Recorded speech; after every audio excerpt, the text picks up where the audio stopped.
नमस्कार, मी ॲडव्होकेट हरदास लांडे. बघा, आता आपण मागे एक 10-15 दिवसापूर्वी काही तुकडेबंदीच्या कायद्याच्या संदर्भामध्ये व्हिडिओ बनवले होते. 3 नोव्हेंबर 2025 रोजी तुकडेबंदीच्या संदर्भामध्ये अध्यादेश जारी करण्यात आला होता.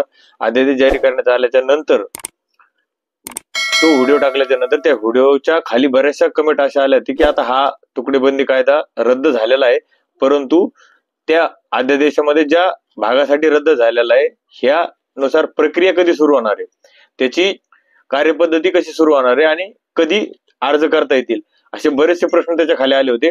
आणि नेमकी खाली ग्राउंड लेवलची काय परिस्थिती आहे, कशा पद्धतीनं कोणाकडे अर्ज करायचा, काय करायचंय, या सगळ्या गोष्टीचे संभ्रम निर्माण करणारे प्रश्न बऱ्याचशा लोकांच्या मनामध्ये होते. परंतु मी त्याच्यानंतर सुद्धा एक व्हिडिओ बनवला होता की सरकारकडून याच्या संदर्भामध्ये समिती नेमली होती आणि त्या समितीला ह्या प्रश्नाची उत्तर शोधण्यासाठी सांगितलं होतं आणि एक सुटसुटीत प्रक्रिया तयार करण्याच्या संदर्भामध्ये त्या समितीला काम दिलं होतं.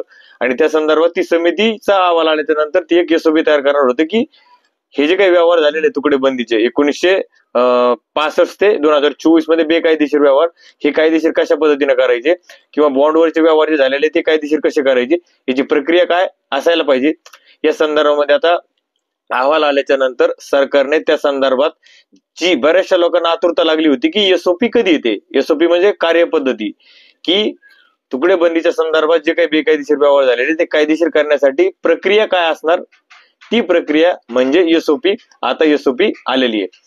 या एसओपीच्या संदर्भामध्ये मी सकाळी सुद्धा फेसबुकवरती एक पोस्ट करून अपडेट दिलेली आहे.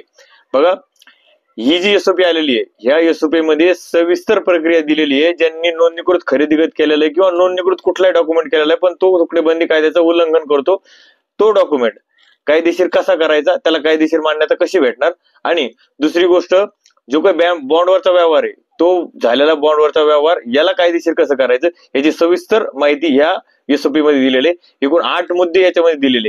याच्यातले महत्वाचे मुद्दे मी सांगणार आहे, कारण की ही जवळपास 4 पानाची एसओपी दिलेली.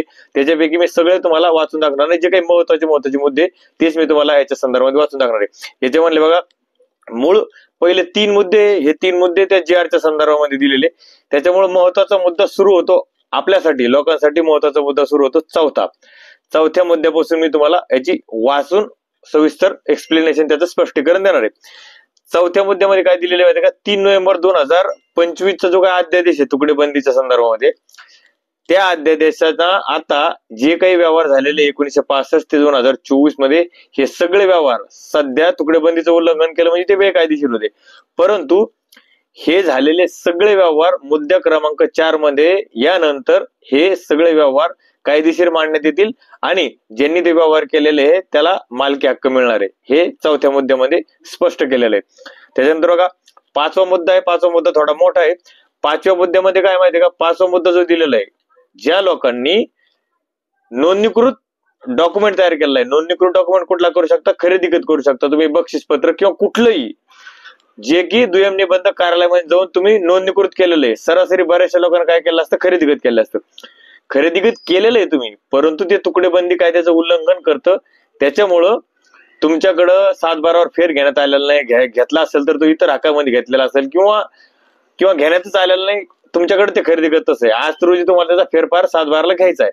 त्याची कार्यपद्धती याच्यामध्ये दिलेली आहे. कशा पद्धतीने दिलेली बघा, मुद्दा क्रमांक 5 मध्ये याच्यात पहिला मुद्दा आहे बघा, तुकड्याच्या नोंदणीकृत दस्ताच्या आधारावर झालेला फेरफार रद्द करण्यात आला असेल अशा प्रकारच्या नोंदीचा शोध अधिकार अभिलेखातून घेऊन या नोंदणीकृत दस्ताच्या आधारावरच खात्री झाल्याची खात्री करून या नोंदी पुनर्जीवित करण्यासाठी नव्याने फेरफार नोंद घेण्यात यावी.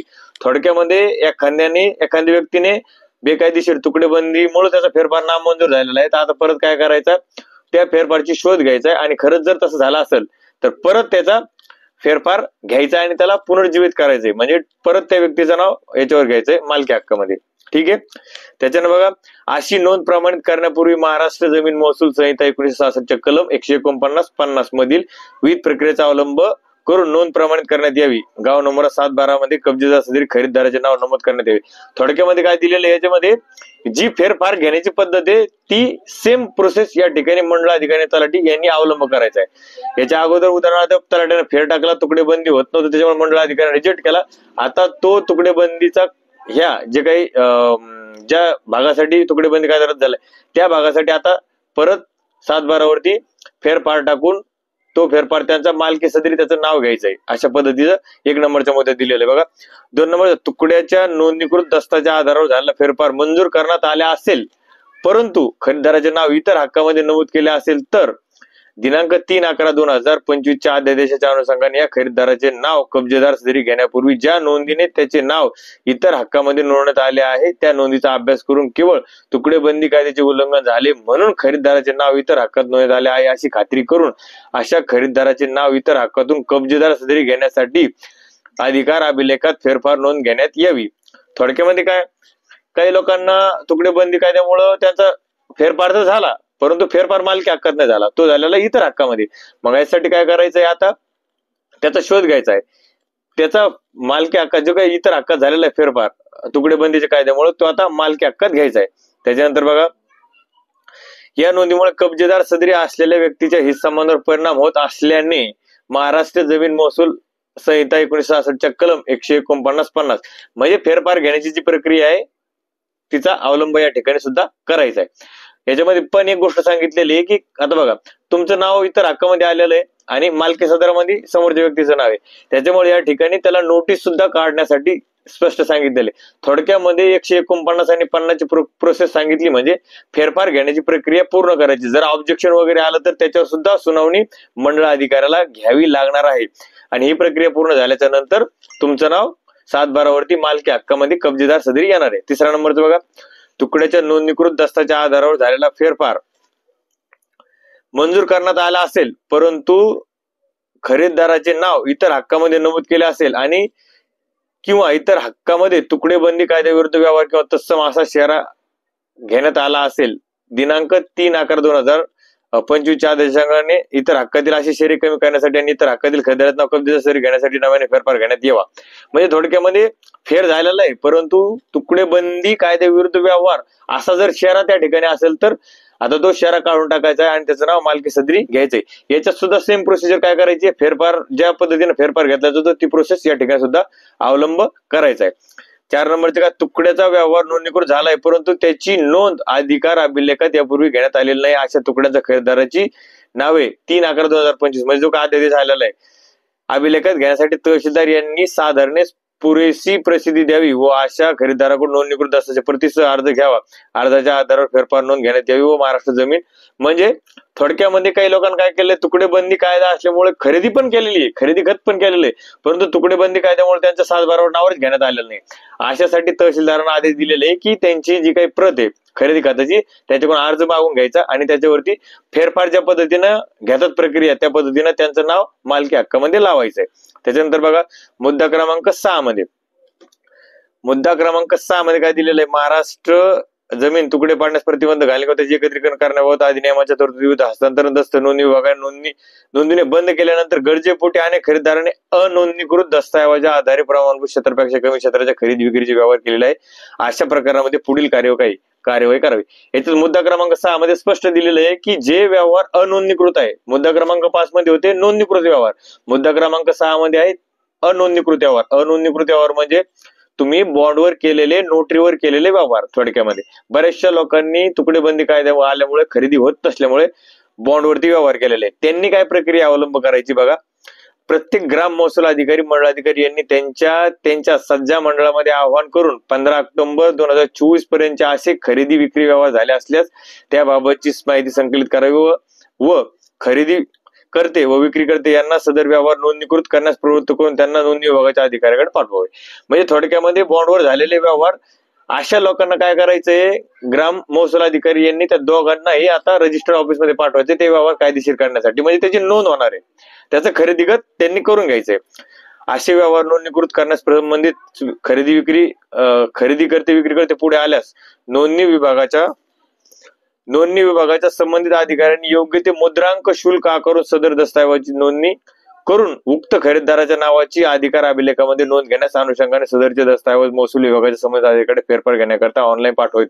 संबंधित अधिकाऱ्यांना फेरफार मंजूर करून उक्त खरेदीदाराच्या नोंदी त्यांच्या अधिकार अभिलेखात विनाविलंब घ्यावा. थोडक्यामध्ये जे लोक रजिस्टर ऑफिसला गेलेले, ज्यांनी खरेदी खत केलेलं आहे त्या लोकांच्या ऑनलाईन खरेदी खत त्या तलाट्याच्या लॉग इन मध्ये जाणार आणि तो ऑनलाईन त्याचा फेरमंजूर करणार. म्हणजे ज्यांनी घेतलेलं आहे त्याचं नाव त्या ठिकाणी 7/12 वरती येणार। या ठिकाणी एक प्रॉब्लेम क्रिएट होऊ शकतो की आता बरेचसे व्यवहार असे काही लोकांनी बॉन्डवर विकलेले, परंतु जर तो बॉन्डवाला जर खरेदी विक्री करण्यासाठी जर दुय्यम निबंधक कार्यालयामध्ये जर यायला तयार नसेल तर मग अशा परिस्थितीमध्ये काय करायचं याच्या संदर्भात त्याच्यामध्ये दिलेलं नाही।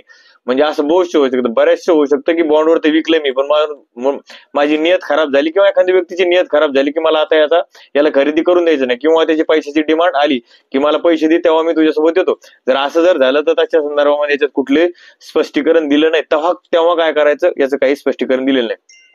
आणि मुद्दा क्रमांक 7 मध्ये दिलेलं आहे बघा, मुद्दा क्रमांक 7, प्रमाणभूत क्षेत्रापेक्षा कमी क्षेत्राच्या जमिनीचे नोंदणीकृत दस्तऐवजाद्वारे झालेले हस्तांतरण मान्य नियमित केल्यानंतर संबंधित खरेदीदाराचे नाव अधिकार अभिलेखात नोंदविल्यानंतर सदर जमिनीचे पुन्हा हस्तांतर करण्यास कोणते प्रतिबंध राहणार नाही। म्हणजे थोडक्यामध्ये की जे आता तुम्ही हे तुमचे व्यवहार कायदेशीर झाले, परत जर तुम्हाला ते जर पुढे जर विकायचं असेल तर तुम्हाला कुठलाही कायदेशीर बंधन राहणार नाही, तुम्हाला कुठलाही तुकडेबंदी कायदा लागू राहणार नाही। तुम्ही ते कायदेशीररित्या पुढे तिसऱ्या व्यक्तीला ती खरेदी विक्री करू शकता, म्हणजे त्याच्यावर कुठलंही कायदेशीर बंधन राहणार नाही। त्याच्यानंतर चौथा मुद्दा काय बघा, 8वा मुद्दा सगळ्यात आणि शेवटचा मुद्दा, वरील कार्यपद्धतीनुसार आवश्यक ती कार्यवाही करण्यात यावी, तसेच सदरच्या सूचना आपल्या अधीनस्थ असलेल्या सर्व अधिकारी कर्मचारी यांच्या निदर्शनात आणून द्याव्यात ही विनंती। याच्यामध्ये शेवटची सगळ्या अधिकाऱ्यांना सूचना केलेले असं हे एसओपी दिलेली आहे। त्याच्यामुळे सगळ्यात महत्वाची एसओपी, आता तुम्ही कामाला लागा आणि तुमचे जे काही असे काही बेकायदेशीर व्यवहार झालेले त्यांनी पटापट आपले नाव हे कायदेशीर व्यवहार करून घ्यायचे, आपले नाव 7/12 वरती मालकी हक्कामध्ये लावून घ्यायचे। आता बघा शेवटी बघा बरेचसे लोक काय करतात, याची पीडीएफ मागतात, तिचं स्क्रीनवर तुम्हाला मी व्हिडिओ सुरू असताना तुम्हाला स्क्रीनवर तर दिसेल, परंतु ज्यांना कोणाला ही पीडीएफ याच्या कायद्याचा अध्यादेश या सगळ्यांची पीडीएफ लागत असेल त्यांनी काय करायचं, स्क्रीनवर जो नंबर दिलेला आहे त्याच्यावरती व्हॉट्सअप मेसेज करायचा आणि फक्त एवढं लिहायचंय की एसओपी तुकडेबंदीची एसओपी याची पीडीएफ, एवढं जरी लिहून मला तुम्ही व्हॉट्सअपवर पाठवलं तर मी तुम्हाला त्याची पीडीएफ तुमच्या व्हॉट्सअपला पाठवून देईल। आता बघा तुम्हाला जर हा व्हिडिओ आवडला असेल आणि अजूनही तुम्ही चॅनलला सबस्क्राईब केलं नसेल तर आपल्या चॅनलला पहिलं सबस्क्राईब करून घ्या, लाईक करा, शेअर करा आणि जास्तीत जास्त लोकांपर्यंत हा व्हिडिओ पोहोचा।